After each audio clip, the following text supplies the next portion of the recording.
आप सभी का एक बार फिर से स्वागत है। आज जो क्लास है यह मुख्य रूप से मैं आपको बता दूं पूरा एससीईआरटी बुक से रिलेटेड है और इसमें हम पूरा जानेंगे ऑब्जेक्टिव प्रश्नों के बारे में। और जैसे कि आप लोग को पता है बिहार शिक्षक भर्ती की परीक्षा चल रही है, होने वाली है अगस्त में, ठीक है। इसके साथ साथ बिहार पुलिस का, तो दोनों का सिलेबस लगभग मिलता जुलता है।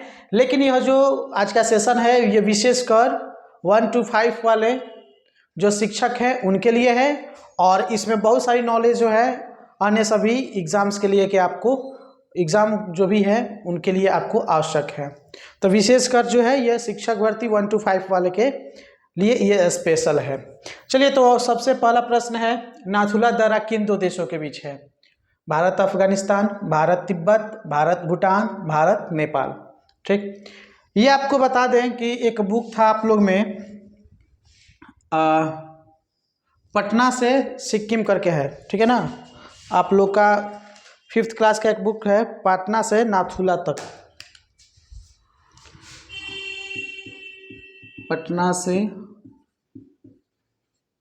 नाथुला तक की यात्रा जो है ये 5th क्लास की ईवीएस की बुक है, ये ईवीएस की है, ठीक है ना।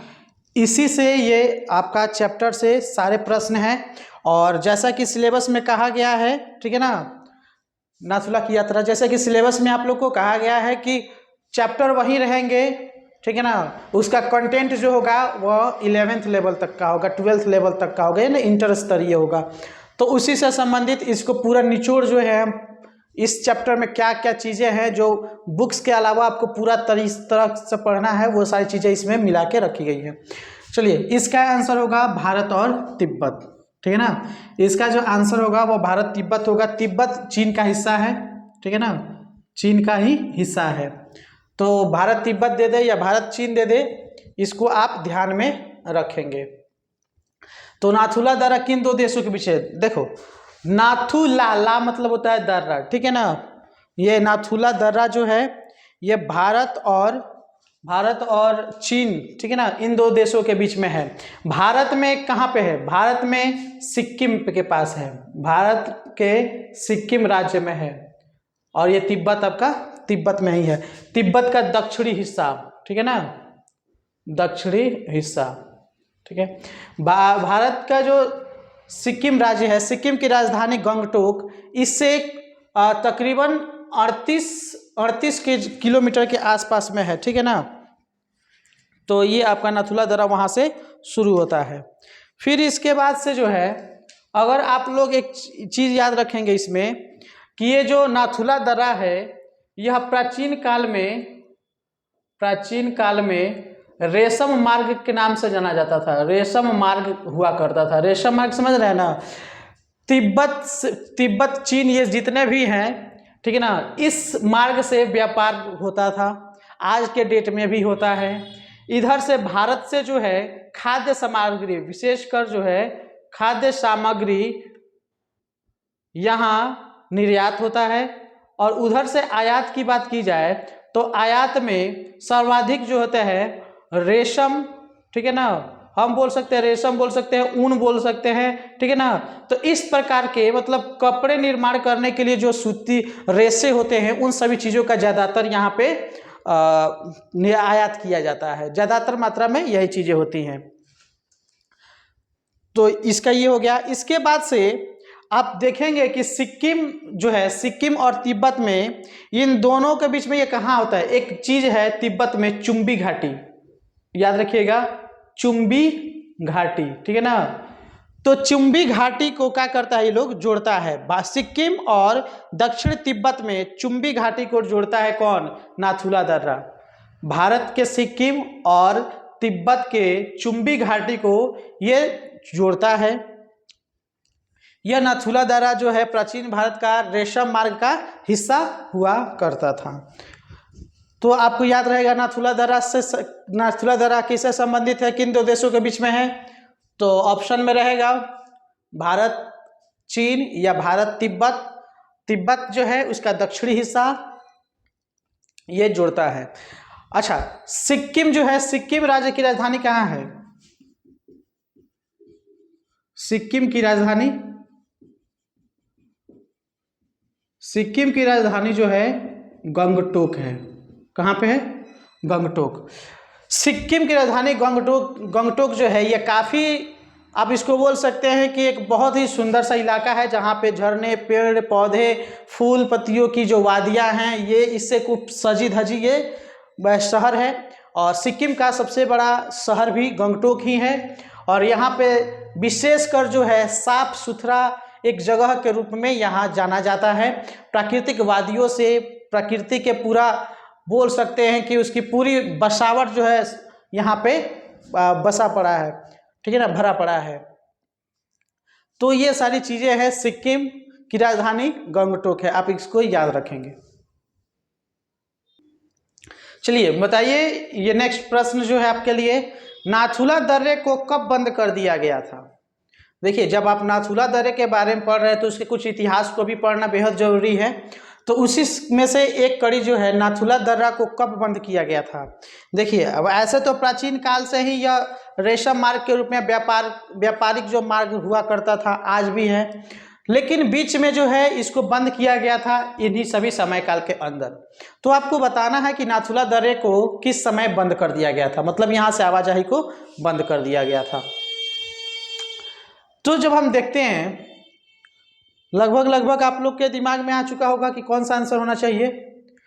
देखिए, 1950 तो होगा नहीं, ठीक। इस दिन क्यों नहीं होगा? क्योंकि इसी दिन 26 जनवरी 1950 को जो है हम भारत में संविधान को लागू कराया गया था, लागू हुआ था इसी दिन। और ये 26 जनवरी कब हुआ था? 26 जनवरी ही क्यों, इसके पहले 26 नवंबर को ही सारी चीज़ें फाइनल हो चुकी थी। 26 जनवरी 1949 को, 26 जनवरी का इंतजार इसलिए किया गया था क्योंकि सबसे पहले 26 जनवरी 1929 को ही लाहौर अधिवेशन में जो कांग्रेस थी उसने पूर्ण स्वाधीनता दिवस मनाया था, ठीक है ना। तो उसी दिन के याद रखने के लिए पहली बार पूर्ण स्वतंत्रता दिवस जो है, स्वाधीनता दिवस कहिए या स्वतंत्रता, पहली बार जो कांग्रेस ने 26 जनवरी 1929 के लाहौर अधिवेशन में, देखिए उसमें दो चीज़ है। लाहौर अधिवेशन हुआ था 1929 में और स्वाधीनता पूरा मनाया गया था 1930 में, ठीक है ना। तो इसलिए 26 जनवरी का डेट जो है ये महत्वपूर्ण है। 47 में आपको याद है कि 15 अगस्त 47 को देश आज़ाद हुआ था ना। देश को आज़ादी मतलब पूर्ण रूप से मिल चुका था। 1971 को छोड़िए, 1962 है, 1962 जो है ये आपका इस भारत और चीन के बीच में युद्ध हुआ था, ठीक है ना। भारत और चीन के बीच में क्या हुआ था? युद्ध हुआ था। तो क्योंकि नाथुला दर्रा जो है सिक्किम से चीन को यानी तिब्बत को जोड़ता है, ठीक है ना, जोड़ता है। तो ऐसे में जब युद्ध हो रहा था तो इसको बंद करने का कारण आप अंदाज़ा लगा सकते हैं कि इससे कोई जो है इसका दुश्मन देश फायदा ना उठा ले, इसके वजह से इसको बंद कर दिया गया था, ठीक है ना। 1962 के युद्ध में इसको बंद कर दिया गया था, लेकिन पुनः जो है इसको खोल दिया गया था 2006 में, ठीक है ना। 2006 में फिर से इसको खोल दिया गया था नाथुला दर्रे को, ठीक है, याद रहेगा। चलिए आप लोग बताएंगे कमेंट में कि 1971 का ये जो दिन है यह क्यों प्रसिद्ध है। 1971 का जो ये टाइम है, ये क्यों इतिहास में फेमस है। पहला चीज़ मैं आपको बता रहा हूँ, दूसरा आपको बताना है। ये जो था, इस दिन बांग्लादेश आज़ाद हुआ था। बांग्लादेश भारत से अलग हुआ था, ठीक है ना। बांग्लादेश भारत से क्या हुआ था? अलग, ठीक है। और आपको बताना है दूसरा चीज़ जो है 1971 को क्या हुआ था, याद रहेगा। तो आप कमेंट बॉक्स में लिखिए कि 1971 को क्या हुआ था। चलिए बताना है नाथुला की ऊंचाई कितनी है। नाथुला दर्रा जो है इसकी नाथू जो दर्रा है, नाथुला जो है इसकी ऊंचाई कितनी है ये बताना है। अच्छा, इसके पहले जो है हमने एक चीज़ बताया आपको इसके पहले वाले में कि नाथुला को कब खोला गया था। 2006 में खोला गया था। कब खोला गया था? तो वह जो है कब खोला गया था, वह हुआ था आपको 5 जुलाई में, ठीक है ना। कब हुआ था? 5 जुलाई को दिन याद रखेंगे। 5 जुलाई 2006 को, 5 जुलाई 2006 को नाथुला को पुनः खोला गया था व्यापार के लिए, ठीक है ना। नाथुला को पुनः खोला गया था, ठीक है ना, 5 जुलाई 2006 को। चलिए बताइए कि नाथुला दर्रे की ऊंचाई कितनी है, कितने ऊंचाई पे है?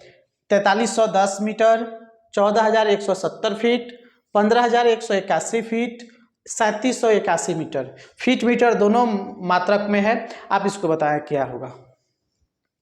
चलिए, सबको लगभग अपना आंसर जो है अपने दिमाग में रखे होंगे। तो देखिए क्या होता है, ये दोनों आंसर सही है, ये इसका मीटर में है और ये इसका फीट में है। 4310 मीटर इसकी ऊंचाई है मीटर में, और 14,170 फीट जो है इसकी ऊंचाई है फीट में, ठीक है ना।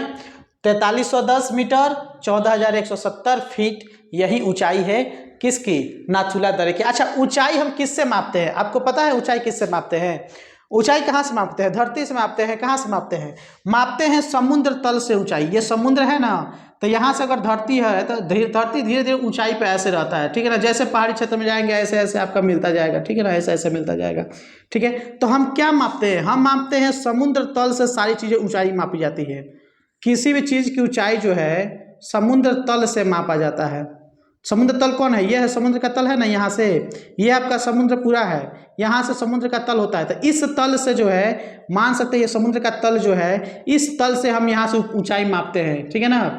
यहीं से एवरेस्ट की ऊंचाई भी जो है आपको इसी चैप्टर में पढ़ना है। एवरेस्ट क्या है? सबसे ऊंची चोटी है, विश्व की सबसे ऊंची चोटी है पहाड़ों में, और विश्व में भी ऊंची है, और भारत में भी, भारत का भी हिस्सा तो ये है नहीं, ठीक है ना। तो विश्व की सबसे ऊंची चोटी है ये, इसका है 8,848 मीटर, ठीक है ना। किससे ऊंचे, किससे ये है? समुद्र तल से इसकी ऊंचाई है 8,848 मीटर। क्या है? 8,848 मीटर जो है ये इसकी ऊंचाई है किसकी? एवरेस्ट की। मान लीजिए यहाँ पे इस एवरेस्ट है, ठीक है ना।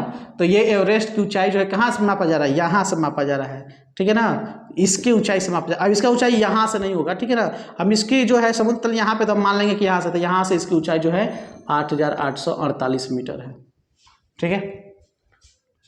कोई दिक्कत? याद रहेगा एवरेस्ट की ऊंचाई कितनी है? 8,848 मीटर, ठीक है ना। आप थोड़ा देख लेंगे चूंकि ये कैमरे से बाहर था, ठीक है।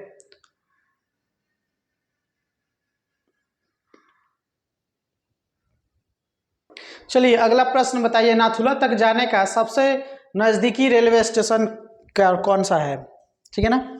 चूंकि आपके चैप्टर में दिया हुआ है कि ये सारी चीज़ें लोकेशन वगैरह सारी पूछी जा रही है, तो आपको ये भी बताना होगा कि नाथुला तक जाने का सबसे नज़दीकी रेलवे स्टेशन कौन सा है, ठीक है ना।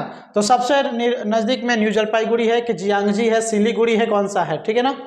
तो इसका आंसर आप लोग को दिमाग में आ चुका होगा, तो इसका आंसर होगा न्यू जलपाईगुड़ी। न्यू जलपाईगुड़ी, ठीक है ना। ये बंगाल में ही पड़ता है, पश्चिमी बंगाल का हिस्सा है न्यू जलपाईगुड़ी। काफ़ी साफ़ सुथरा जगह है, मैं यहाँ पे बहुत समय पहले गया था, ठीक है ना। हमको जाना था अलीपुर द्वार गया था मैं, वहाँ से भूटान की बॉर्डर तक मैं गया हुआ था, तो इसी रास्ते से होकर गया था।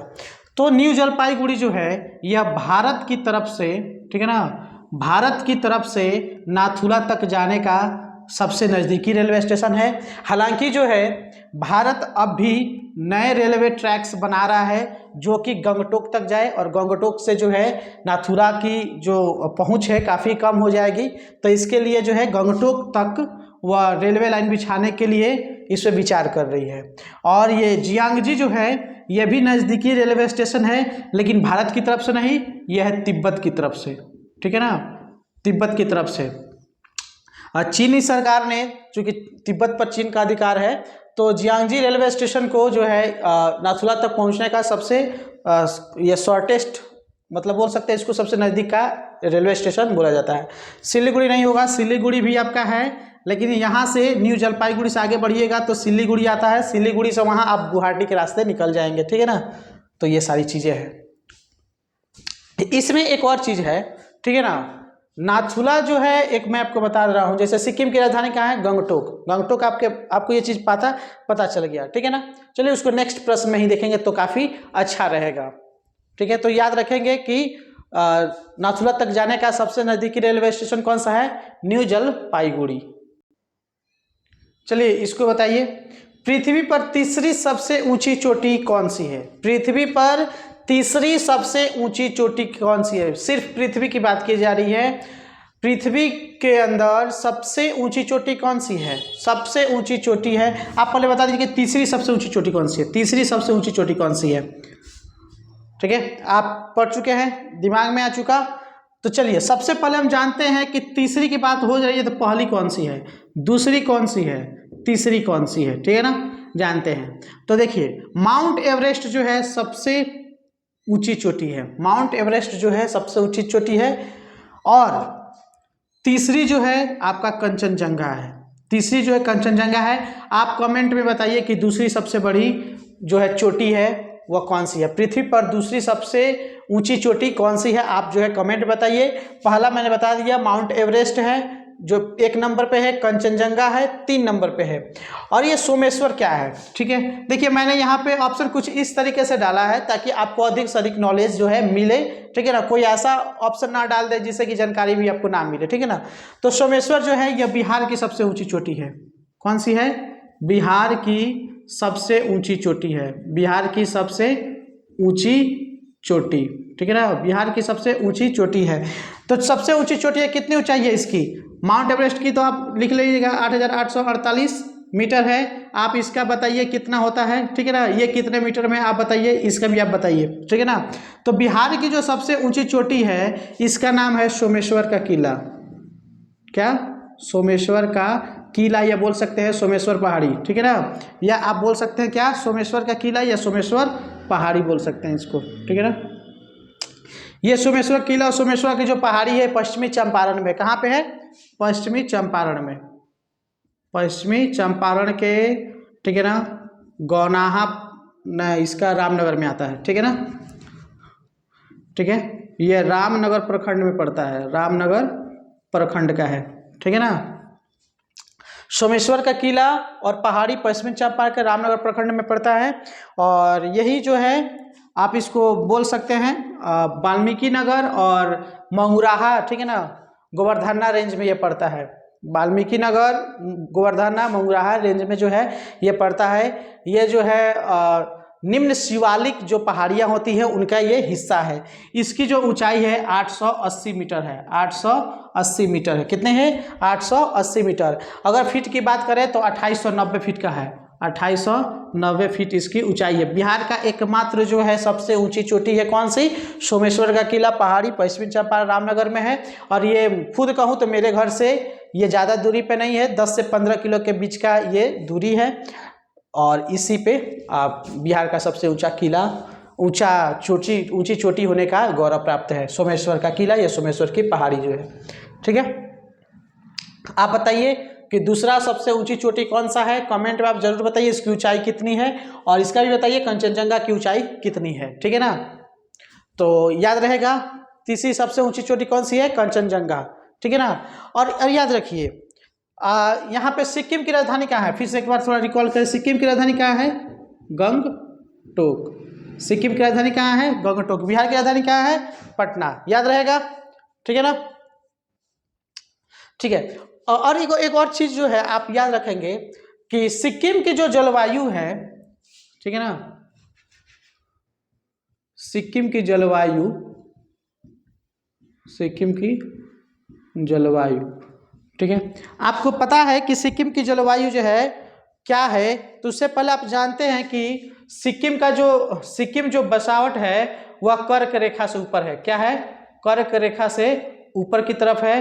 कर्क रेखा से ऊपर जो भी जो है जलवायु होती है उसमें से एक होता है उपोष्ण कटिबंधीय, ठीक है ना, उपोष्ण कटिबंधीय, ठीक है ना। तो इसकी जो जलवायु है उपोष्ण कटिबंधीय जलवायु है, उपोष्ण कटिबंधीय जलवायु है। और ऐसे ही जलवायु में आपको जो है खूब अच्छे मतलब अच्छे का मतलब क्या होता है, मतलब कि फूल पत्तियों वाली काफ़ी जो है लुभावनी वृक्ष है, ठीक है ना। ये सारी चीज़ें जो होती है, पहाड़ों का जो आपका फूल पत्ती घास फूस, ये जितने भी मतलब कि आकर्षक जो होते हैं सभी इन्हीं उपोष्ण कटिबंधीय क्षेत्रों में ही पाए जाते हैं। जितना घास के मैदान होगा, ये सारी चीज़ें जो है इन्हीं सभी से ऊपर मिलता है। क्योंकि यहाँ पे जो है ज़्यादा जो है गर्मी नहीं मिलता है, ज़्यादा गर्मी नहीं होता है, यहाँ पे हल्की ठंडी होती है। आज के टाइम में जैसे कि मैं अभी की बात कर रहा हूँ, अभी की बात, अब ये जून महीना चल रहा है ना, ये उत्तर भारत का सबसे गर्म महीना होता है, गर्म महीना होता है, ठीक है ना।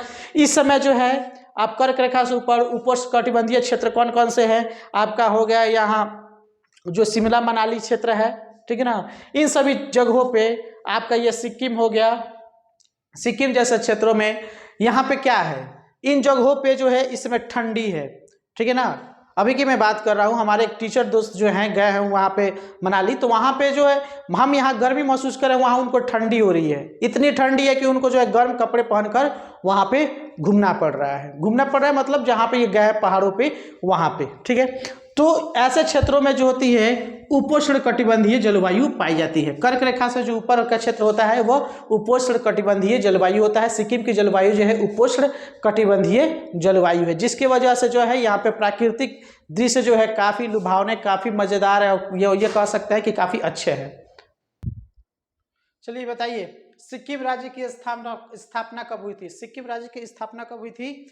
1642, 1632, 1648, 1640 में कब हुई थी बताया जाए, ठीक है ना।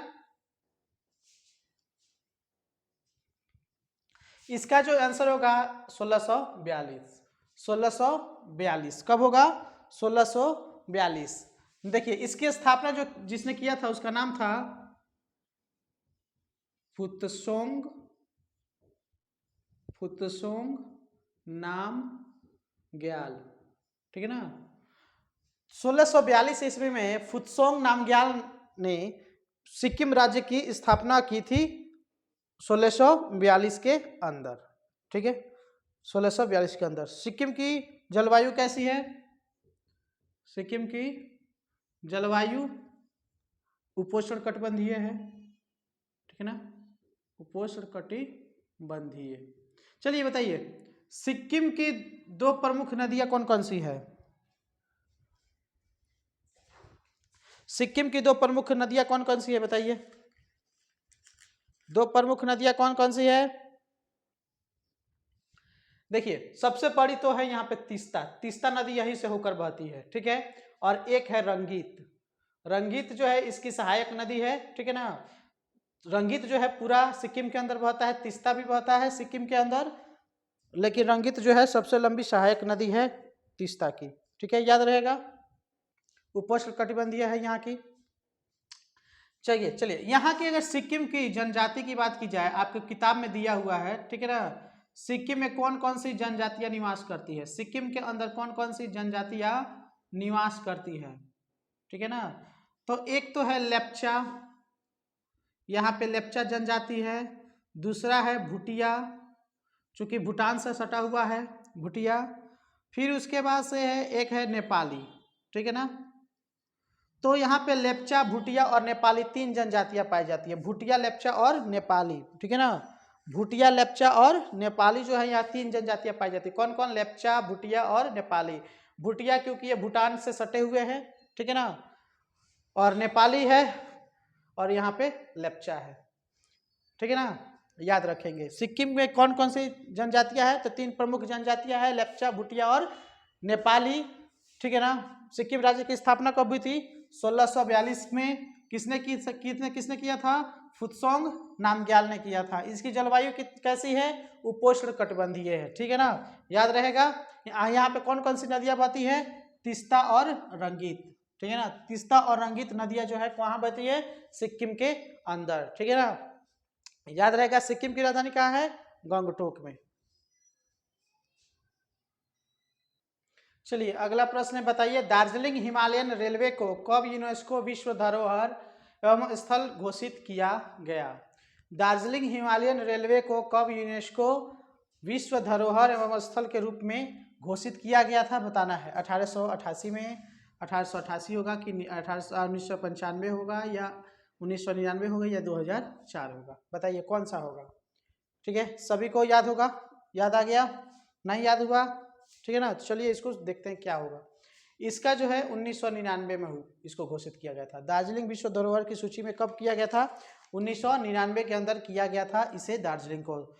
देखिए दार्जिलिंग हिमालयन और जो ये रेलवे है, दार्जिलिंग हिमालयन रेलवे, ये जो है विशेष रूप से एक पर्यटन के क्षेत्र में काफ़ी इसका योगदान रहता है। पर्यटन के लिए ही आज भी ये जिंदा है, ठीक है ना। जब आप दार्जिलिंग घूमने जाएंगे, ठीक है ना, तो यहाँ इसका आनंद आप आसानी से ले सकते हैं। सुबह शाम में भीड़ नहीं होती है, दिन में काफ़ी भीड़ रहता है।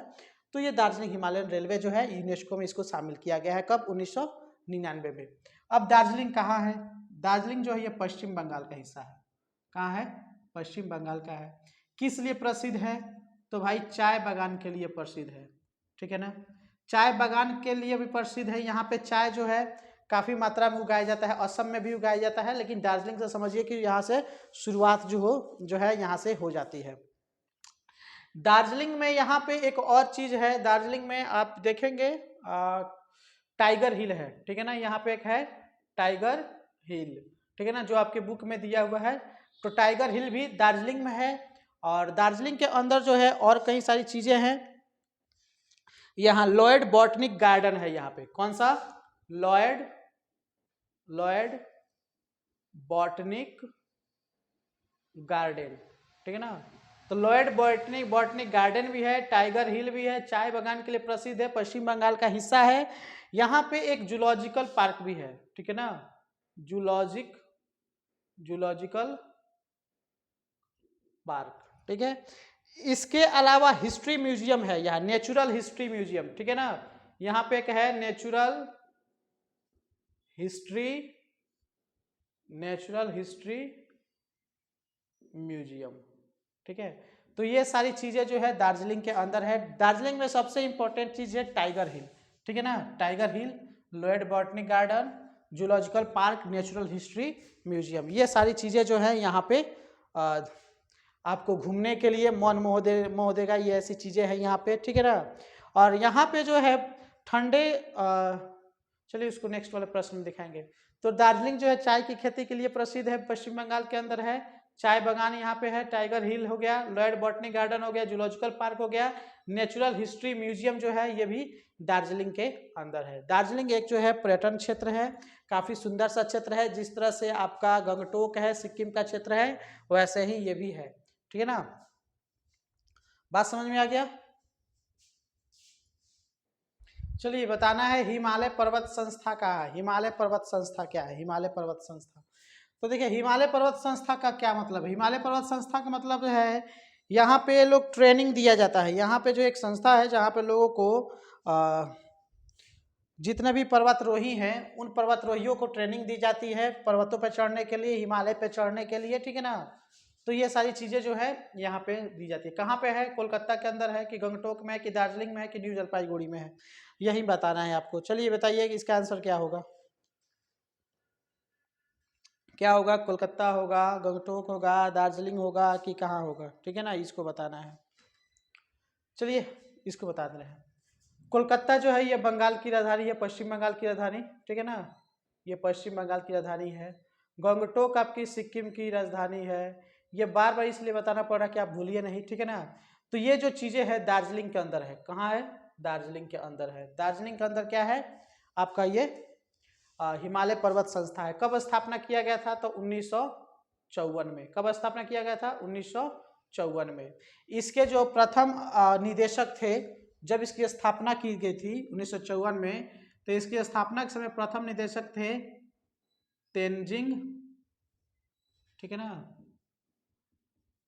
तेनजिंग नोर्गे, ठीक है ना, ऐसे भी लिखा जाता है तेनजिंग नोर्गे, देख लीजिएगा क्या है, ठीक है ना। तो तेनजिंग नोर्गे ने, ठीक है ना, तेनजिंग नोर्गे ने, ये नहीं है, यही होगा। तो तेनजिंग नोर्गे जो थे इसके प्रथम जो है निदेशक थे। और इसकी स्थापना जो थी जवाहरलाल नेहरू, ठीक है ना, और तेनजिंग नोर्गे ने मिलकर किया था। जवाहरलाल नेहरू हमारे उस समय के तत्कालीन प्रधानमंत्री थे। 1954 का कार्यकाल है ना, तो इनका 1954 में प्रथम कार्यकाल के दौरान ही जवाहरलाल नेहरू और तेनजिंग नोर्गे ने ये क्या किया था, इन दोनों के मिलने से, इन दोनों के जो है संस्थापक थे ये हिमालय पर्वत संस्था के, ठीक। 1953 में जो है एक जो है तेनजिंग नोर्गे से संबंधित एक समय है, आप इसको बताइएगा क्या है। मैं इसको लास्ट में बताऊंगा कि 1953 क्या है। आप जो है बताएं कि 1953 में तेनजिंग नोर्गे का कौन सा ऐसा घटना था जो 1953 संबंधित है। और ठीक इसके बाद 1954 को दार्जिलिंग में हिमालय पर्वत संस्था की स्थापना की जाती है, ठीक है ना। इसको मैं लास्ट में बताऊंगा, ये काफी इंपॉर्टेंट है, समझ गए। तो ये सारी चीजें हैं। इसके बाद से चलिए एक नेक्स्ट प्रश्न की तरफ बढ़ा जाए। चलिए बताना है तेनजिंग नोर्गे का जन्म कहाँ हुआ था? तेंजिंग नोर्गे का जन्म कहाँ हुआ था? तिब्बत में हुआ था कि नेपाल में हुआ था कि भारत में हुआ था या भूटान में हुआ था? ये सारी चीज़ें जो है आपको बताना है। तिब्बत में हुआ था, नेपाल में हुआ था, भारत में या भूटान में? तेंजिंग नोर्गे का जन्म कहाँ हुआ था? तो इनका जो जन्म हुआ था तिब्बत में हुआ था। कहाँ हुआ था? तिब्बत में हुआ था। ठीक है। इनका जो है बचपन जो है नेपाल के अंदर बीता। ठीक है ना, बचपन नेपाल के अंदर बीता, इसलिए इनकी राष्ट्रीयता जो है नेपाली भी है। ये नेपाली राष्ट्रीयता भी इनके पास थी। ठीक है। और चूंकि ये सारी चीज़ें जो है आज़ादी के पहले सब सारी चीज़ें घटित हो रही है, तो उस समय जो है था राष्ट्रीयता की कोई ऐसी जो चीज़ नहीं थी। बाद में आज़ादी मिलने के बाद से नागरिकता वाली चीज़ें आई, तो हम उसको बाद में देखेंगे। भारत में जो था इनका पूरा जीवन बीता। ठीक है ना, इनका पूरा जीवन जो है भारत में ही बीता, तो इसलिए इनकी भारतीय राष्ट्रीयता भी है, इनकी नागरिकता। ठीक है ना, इसको बोल सकते हैं राष्ट्रीयता नहीं, इसको बोल सकते हैं नागरिकता। ठीक है ना, तो ये नेपाली भी इनके पास नागरिकता थी और इनके पास भारतीय नागरिकता भी है थी। ठीक है ना, भारतीय नागरिकता भी इनको दी गई थी। भूटान से इनका कोई संबंध नहीं है। ठीक है, इनकी जो जीवन भी यहीं पे हुई है और यह मृत्यु भी इनका यहीं पे हुआ है, जीवन यहाँ पे बीता है। जब आज़ाद हुआ था 1947 के अंदर, तो ये उस समय पाकिस्तान के अंदर रहते थे। कहाँ पे? पाकिस्तान के अंदर रहते थे। तो आप जो है याद करेंगे इनके बारे में, जब आप पढ़ेंगे तो आपको ये चीज़ मिलेगी कि इन्होंने एक चैपमैन या चैपलिन करके कुछ थे। ठीक है ना, आप उसको देख लेंगे। तो ये उनके जो थे वर्दी पहनकर, उनके एक पुरानी वर्दी को पहनकर ये किसी भी तरह ट्रेन के माध्यम से पाकिस्तान से नेपाल पहुंचे थे, पाकिस्तान से जो है भारत पहुंचे हुए थे, और उसके बाद से जो है यहाँ पे दार्जिलिंग वाले क्षेत्रों में ये रहने लगे थे। ठीक है, याद रखेंगे इसकी। ठीक है ना, इनकी जो मृत्यु है 1986 के अंदर हुई थी। तो आप बताएंगे कि इनका जन्म कब हुआ था? ठीक है ना, इनका जन्म जो था तिब्बत के अंदर हुआ था, लेकिन कब हुआ था आप जो है इसको बताएंगे। देखिए, मैं हर चीज में कोई चीज क्यों छोड़ दे रहा हूँ, इसका भी एक रीजन है ये कि आप जो है ये चीज आपके अंदर रहे, उत्सुकता रहे कि आप इसको जाने। मैं बहुत सारी चीजों को नहीं बता रहा, बहुत सारी चीजें जो है नहीं बता, मैं वही बता रहा हूँ जैसे कि आपको एग्जाम के व्यू से आ सकता है। ठीक है ना, तो वो चीज़ें बता रहा हूँ। लेकिन अगर आपको इसके बारे में और जानकारी करना है तो मैं आपको इसलिए एक दो चीज़ें छोड़ दे रहा हूँ कि आप उसको जाइए, घूमिए फिरिए, वहाँ पे विजिट कीजिए, गूगल कीजिए। ठीक है ना, तेंजिंग नोर्गे के बारे में और उसके बारे में और सारी चीज़ें जानिए। ठीक है ना, क्योंकि आपके जो है सिलेबस का हिस्सा भी है तेंजिंग नोर्गे के बारे में। तो ये सारी चीज़ें हैं, आपको याद रखना है। एक और चीज़ आप याद रखेंगे कि तेंजिंग नोर्गे जो थे ये क्या थे? ये मुख्य रूप से एक कुली थे। क्या थे? मुख्य रूप से एक कुली थे। ठीक है ना, ये कुली का काम करते थे। तो ये कौन सा कुली का काम करते थे? ट्रेनों के बोगियों में कुली का काम करते थे? नहीं, ये जो है चूंकि ये शुरू से इनका बचपन जो है कहाँ बीतता है? इनका बचपन बीतता है नेपाल के अंदर। तो नेपाल के अंदर जब इनका बचपन बीतता है तो नेपाल के अंदर ये जो है कुली का काम करते कहाँ पे? ये कुली का काम करते हैं माउंट एवरेस्ट के पास। ठीक है ना, माउंट जो एवरेस्ट है, ठीक है ना, जो हिमालय है उसके क्षेत्र में ये कुली का काम करते थे। किस किस तरह का काम था इनका? इनका काम था जो भी आते थे पर्वतरोही, जो भी पर्वतरोही आते थे तो उनके जो सामान वगैरह होता था तो उनके साथ साथ ये जो थे कुली के रूप में आपको ये जो पर्वतरोही जितने होते थे पहाड़ पे चढ़ने के लिए जब जाते थे तो उनके साथ उनका सामान ढोने का काम ये करते थे, कुली का काम कर। इस तरह से ये आते जाते इतने ना निपुण हो गए थे, मतलब इतने ना उनकी जो कार्य कुशलता थी इतनी नहीं अच्छी हो गई थी कि बाद में ये जो है स्वयं जो है एवरेस्ट का फतह करते हैं, स्वयं जो है एवरेस्ट का फतह करते हैं और गाइड का भी काम करते हैं। ठीक है ना, बाद में कुली काम करते हैं, फिर गाइड का काम करते हैं, फिर ये स्वयं जो है सर एडमंड हिलेरी के साथ जो है ये स्वयं जो है एवरेस्ट का फतह करते हैं। ठीक है ना, तो ये सारी चीज़ें जो है इनके साथ। चलिए एक नेक्स्ट प्रश्न देखते हैं और भी चीज़ें क्लियर हो जाएंगे। चलिए अब यहाँ पे जो है एवरेस्ट पर देखिए, एवरेस्ट जो है ये विश्व की सबसे ऊंची चोटी है। माउंट एवरेस्ट जो है विश्व की सबसे ऊंची चोटी है। यहाँ पे जो है अगर कोई चढ़ता है तो उसका जो है रिकॉर्ड रहता है, काफ़ी ये मतलब गौरव का पल होता है जो यहाँ पे चढ़ते हैं, फतह करते हैं। तो इसमें से कुछ यहाँ पे नाम दिए गए हैं जो कि आप सभी के बारे में आप जान ले तो काफ़ी अच्छा होगा। ठीक है ना, तो इसमें से हम सबसे पहले देखते हैं, नाम आता है एडमंड हिलेरी और तेंजिंग नोर्गे। ठीक है ना, ये दोनों जो थे प्रथम पुरुष थे, ठीक है ना, प्रथम पुरुष थे जिन्होंने जिन्होंने जो है एवरेस्ट पर फतह किया था। तो एडमंड हिलेरी जो थे यह मुख्य रूप से न्यूजीलैंड के थे। कहाँ के? न्यूजीलैंड के थे। और तेंजिंग नॉर्गे की बात की जाए तो ऐसे कहा जाए तो इनके पास भारत की भी नागरिकता थी और नेपाल की भी नागरिकता थी। तो न्यूजीलैंड के थे, लेकिन ये जो थे इंग्लैंड के हिस्सा थे।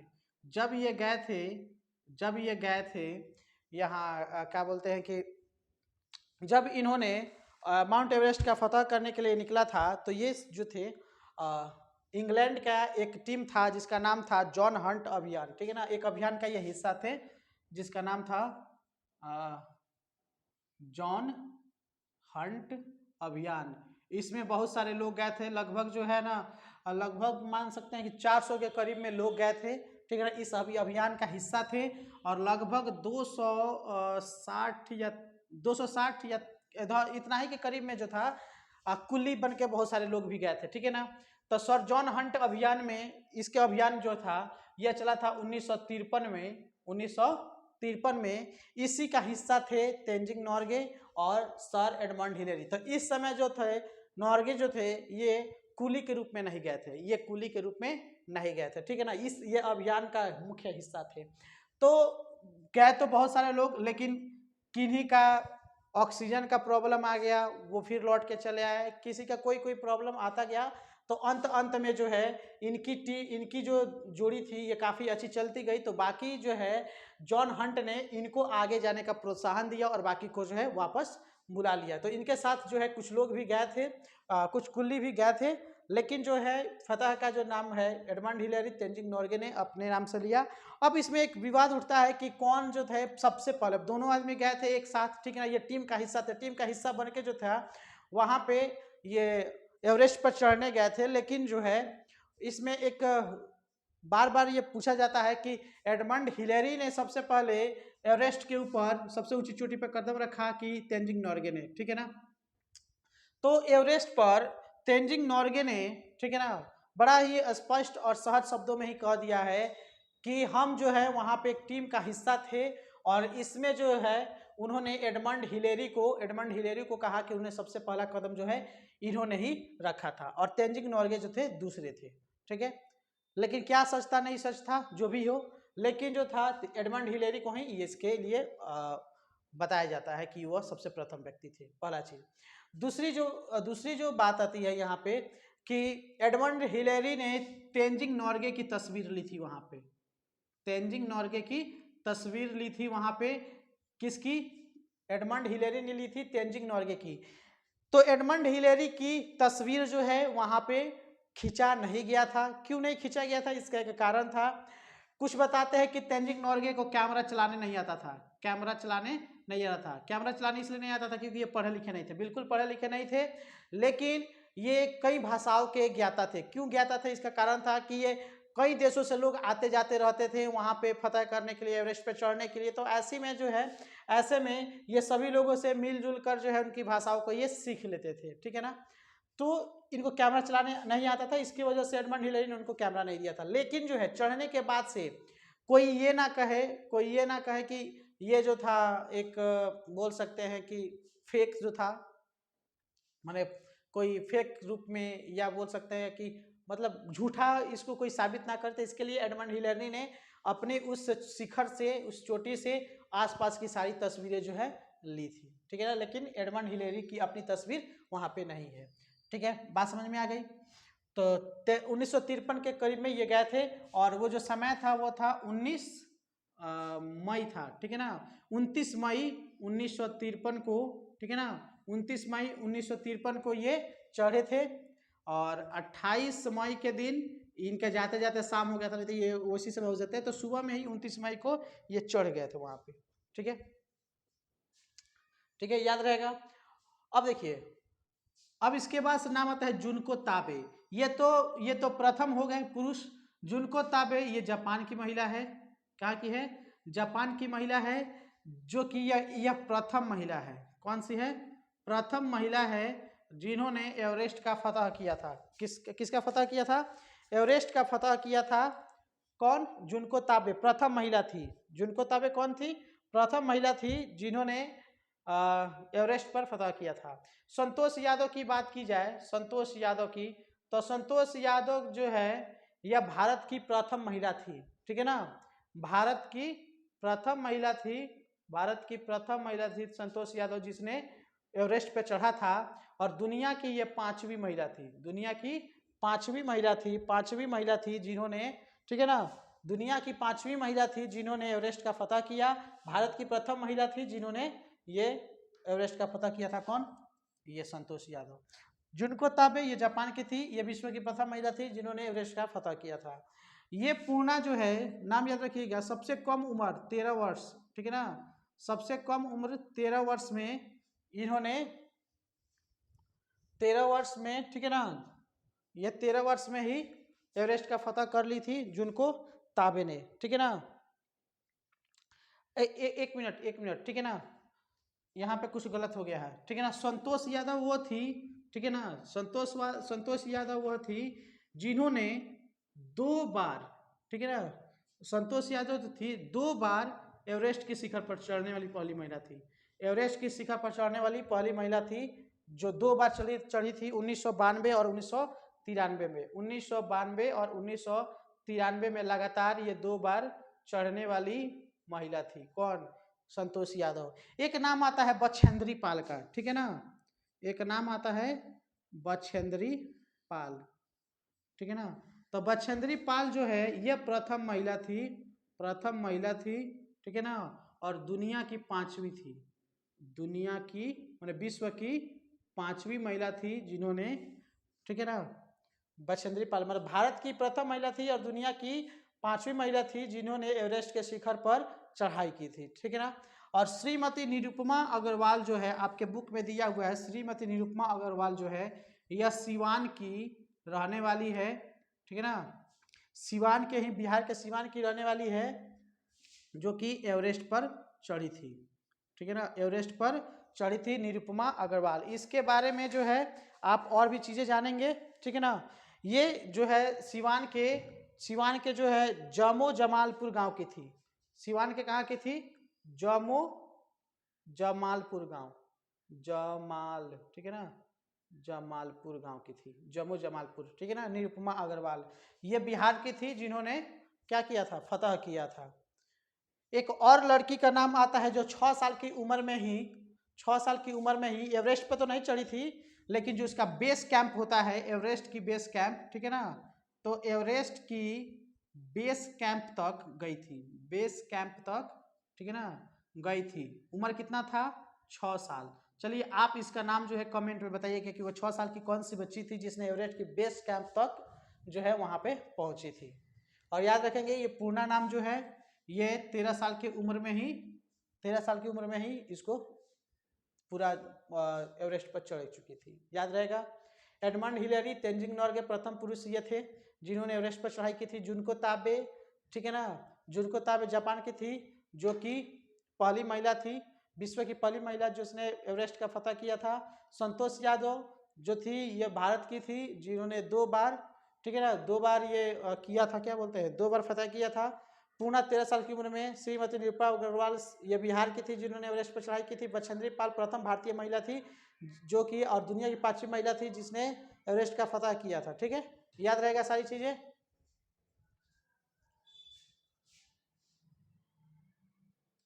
देखिए इसी के साथ जो है आप लोग कुछ चीजें हैं याद रखेंगे यहाँ पे, ठीक है ना।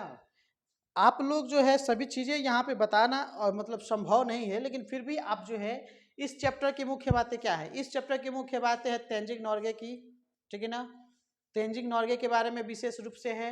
यहाँ पे जो है पर्वत संस्थान जो है हिमालय पर्वत संस्थान, इसके बारे में विशेष रूप से है। तो गंगटोक सिक्किम के बारे में आपको जानना है, गंगटोक सिक्किम के बारे में आपको जानना है, दार्जिलिंग के बारे में जानना है, हिमालय पर्वत संस्थान के बारे में जानना है, तेंजिंग नॉर्गे एडमंड हिलेरी के बारे में आपको जानना है, ठीक है ना। और यहाँ की जो है लेप्चा, नेपाली, भूटिया, ये जो जनजाति है इन सबों के बारे में जानना है।